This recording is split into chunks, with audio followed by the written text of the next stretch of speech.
जय श्री कृष्ण मित्रों। धृतराष्ट्र ने पहले श्लोक से अपने और पांडु के पुत्रों के विषय में प्रश्न किया था।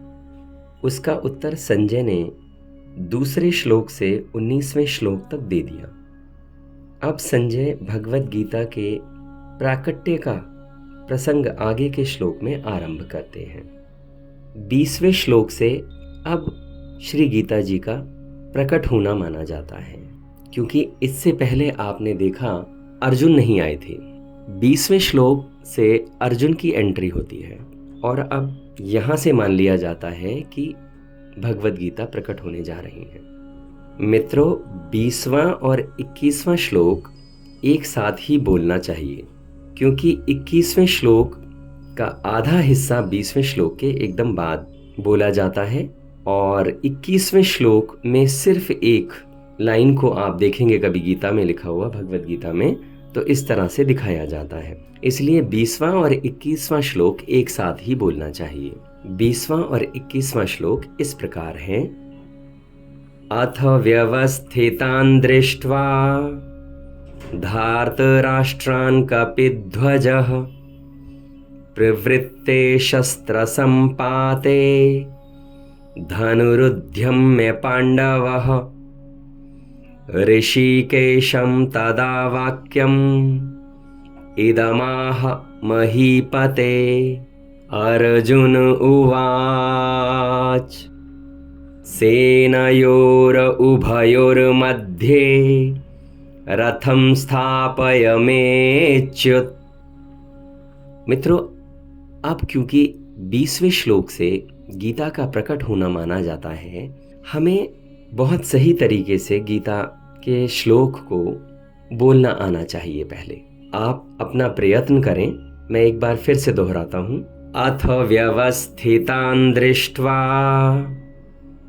धार्तराष्ट्रान् कपिध्वजः प्रवृत्ते शस्त्रसम्पाते धनुरुद्यम्य पाण्डवः ऋषिकेशं तदा वाक्यम् इदमाह महीपते। अर्जुन उवाच सेनयोर उभयोर्मध्ये रथं स्थापयमेच्युत। मित्रों, इन दोनों श्लोक का हम सबसे पहले अर्थ जानने का प्रयत्न करते हैं। संजय बोले, हे महीपते धृतराष्ट्र, अब शस्त्र चलने की तैयारी हो ही रही थी कि उस समय अन्यायपूर्वक राज्य को धारण करने वाले राजाओं और उनके साथियों को व्यवस्थित रूप से सामने खड़े हुए देखकर कपिध्वज पांडुपुत्र अर्जुन ने अपना गांडीव धनुष उठा लिया और अंतर्यामी भगवान श्री कृष्ण से यह वचन बोले। मित्रों, पिछले श्लोकों में हमने यह जाना कि पितामह भीष्म ने युद्ध के आरंभ की घोषणा के लिए शंख नहीं बजाया था, बल्कि दुर्योधन को प्रसन्न करने के लिए ही शंख बजाया था। फिर भी कौरव और पांडव सेना ने उसको युद्ध के आरंभ की घोषणा मान लिया और अपने अपने अस्त्र शस्त्र हाथ में उठाकर तैयार हो गए। इस तरह अर्जुन भी वीरता में भरकर अपना गांडीव धनुष हाथ में उठा लेते हैं।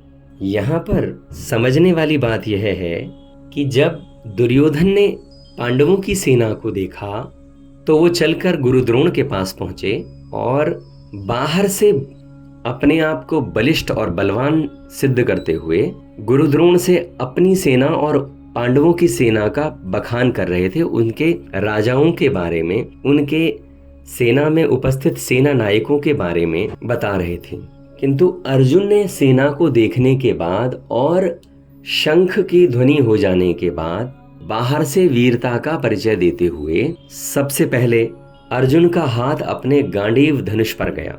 यहाँ अर्जुन का अभी वह रूप प्रस्तुत होता है जिसमें वो निर्भयता, उत्साह और वीरता को दर्शाता है। मित्रों, 20वें श्लोक में संजय धृतराष्ट्र को अर्जुन के लिए एक विशेषण का इस्तेमाल करते हैं, कपिध्वज। यहाँ कपिध्वज इसलिए कहा गया है क्योंकि अर्जुन के रथ पर स्वयं हनुमान जी विराजमान थे। इसके पीछे एक कथा है मित्रों। उस कथा का थोड़ा सा सार हम समझने का यहाँ प्रयत्न करते हैं। मित्रों, जब अर्जुन ने अपनी शिक्षा पूर्ण कर ली थी तो उन्हें बहुत अपने ऊपर अभिमान हो गया कि उनसे बड़ा धनुर्धर कोई नहीं है पृथ्वी पर। तब उन्होंने एक बार ऐसा कहा कि प्रभु श्री राम ने माता सीता को लंका से वापस लाने के लिए जो पुल बनाया था, जो सेतु बनाया था, उसके लिए वानरों का इस्तेमाल क्यों करा? वो चाहते तो खुद अपने बाणों से भी सेतु बना सकते थे। अगर मैं उनकी जगह होता तो मैं बाणों से ही सेतु बना लेता और वानरों से सेतु नहीं बनवाता। ये उन्होंने पूर्ण अभिमान के साथ कहा। उस वक्त हनुमान जी वहां आए और उन्होंने कहा, बाणों से बना हुआ जो सेतु होता है उस पर जब वानर चलेंगे तो वो टूट जाएगा। इसलिए प्रभु राम ने धनुष बाणों का सहारा लिए बिना सेतु बनाया। तब अर्जुन ने कहा कि ऐसा तो नहीं है, मैं बना सकता हूँ। तब हनुमान जी ने अर्जुन से कहा कि बना के देखो। और अर्जुन ने जो सेतु बनाया उस पर हनुमान जी जब चलने लगे तो वो टूट गया। इससे अर्जुन को बहुत गहरा धक्का लगा। इतने दुखी हो गए अर्जुन उस वक्त कि वो अपने प्राण तक त्यागने को तैयार हो गए थे। तब भगवान श्री कृष्ण ने अर्जुन से बोला कि कोई बात नहीं, आप फिर दोबारा से सेतु बनाओ। अर्जुन ने फिर दोबारा से सेतु बनाया और भगवान श्री कृष्ण ने उस सेतु को छू दिया। उसके बाद वो सेतु वज्र के समान हो गया। अब हनुमान जी उस पर चलते हैं तो वो सेतु नहीं टूटता। इसके बाद अर्जुन को अपने अभिमान का पता चलता है और वो तब अर्जुन बहुत शर्मिंदा महसूस करते हैं। और इसके बाद हनुमान जी अर्जुन से कहते हैं कि हे कुंती पुत्र, आप श्रेष्ठ धनुर्धर हैं, इसमें कोई संदेह नहीं, किंतु अभिमान ग्रस्त होकर कोई श्रेष्ठ धनुर्धर नहीं हो सकता। और हनुमान जी ने उस वक्त अर्जुन से कहा कि जब आपको मेरी जरूरत होगी तब मैं आपके साथ ही होऊंगा।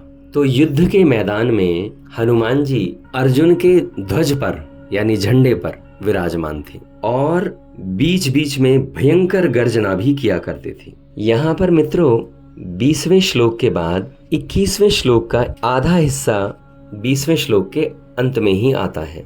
ऋषिकेशम तदा वाक्यम इदमाह महीपते, अर्थात अर्जुन कौरव सेना को देखकर भगवान श्री कृष्ण से वीरता, उत्साह और अपने कर्तव्य से भरे हुए यह वचन बोले। वो वचन क्या बोले उसके लिए हमने आगे सुना। अर्जुन उवाच सेनयोर उभयोर्मध्ये रथम स्थापयमेच्युत। मित्रों, अर्जुन कहते हैं, हे अच्युत, मेरे रथ को आप दोनों सेनाओं के मध्य में खड़ा कीजिए। मित्रों, यहाँ पर भगवान श्री कृष्ण के लिए अच्युत वर्ड का इस्तेमाल किया गया है। यह हम पहले ही आपको बता चुके हैं। अच्युत यानी जिनका कभी पतन ना हो सके, जिनकी कभी हार ना हो सके, जो कभी गिर ना सके। सेनयोर उभयोर मध्य। मित्रों, यह पद गीता में 3 बार आया है। इसी अध्याय के 21वें श्लोक में हमें अभी यह मिला, उसके बाद यह 24वें श्लोक में भी मिलेगा तथा फिर बाद में दूसरे अध्याय के 10वें श्लोक में भी सेनयोर उभयोर मध्य पद का इस्तेमाल होगा। अभी 21वें श्लोक में अर्जुन शूरवीरता के साथ अपने रथ को दोनों सेनाओं के बीच में खड़ा करने की आज्ञा देते हैं। 24वें श्लोक में जब इस पद का इस्तेमाल होता है तब अर्जुन विषाद मग्न हो जाते हैं, यानी पूरे डिप्रेशन में पहुंच चुके होते हैं। और दूसरे अध्याय के 10वें श्लोक में इस पद का इस्तेमाल होता है, तब विषाद मग्न अर्जुन को भगवान श्री कृष्ण दोनों सेनाओं के बीच में उसके रथ को खड़ा कर गीता का उपदेश देते हैं। मित्रों, यहाँ 20वें और 21वें श्लोक के अगर हम भाव को गहराई से समझें तो यहाँ यह प्रतीत होता है कि मनुष्य जहाँ कहीं और जिस किसी परिस्थिति में है वहीं रहकर वह उस परिस्थिति का सदुपयोग करके निष्काम हो सकता है और वहीं उसको परमात्मा की प्राप्ति हो सकती है, भले ही वह युद्ध का मैदान ही क्यों ना हो, क्योंकि परमात्मा तो संपूर्ण परिस्थिति में सदा एक रूप में ही रहते हैं। मित्रों, इस श्लोक में इतना ही। फिर मिलते हैं अगले श्लोक में। जय श्री कृष्ण।